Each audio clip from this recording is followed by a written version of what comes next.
Munich 1972, les Jeux se tiennent donc en République fédérale d'Allemagne. C'est un succès symbolique pour l'Allemagne de l'Ouest, un succès symbolique parce qu'il doit effacer le souvenir des Jeux nazis de Berlin en 1936.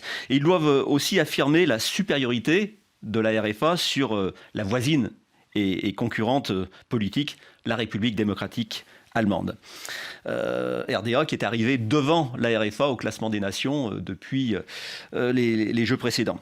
Mais finalement, le bilan d'image sera au contraire catastrophique pour la République fédérale d'Allemagne, qui non seulement reste derrière la RDA au bilan des sportifs des nations, mais surtout affichera son incapacité à répondre à l'une des pires crises de l'histoire des Jeux Olympiques, avec la prise d'otages d'Israéliens par le groupe terroriste palestinien Septembre Noir, au corps même du village olympique.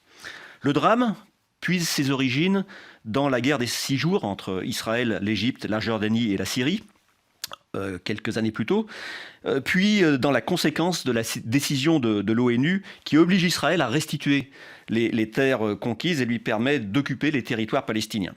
La résistance s'organise, notamment autour de l'OLP et des Fédayines, dont le groupe Septembre Noir qui en est issu.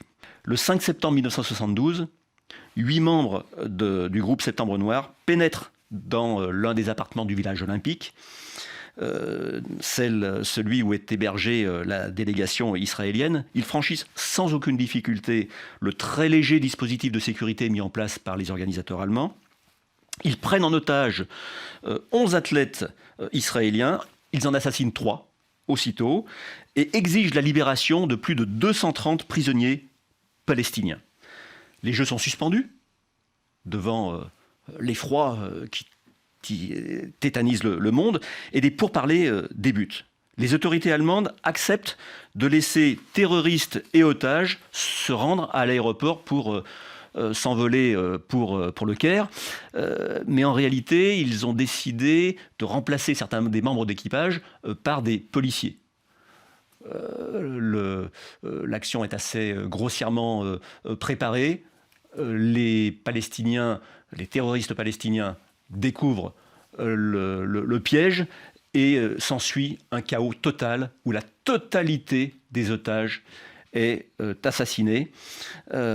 Plusieurs terroristes sont également tués.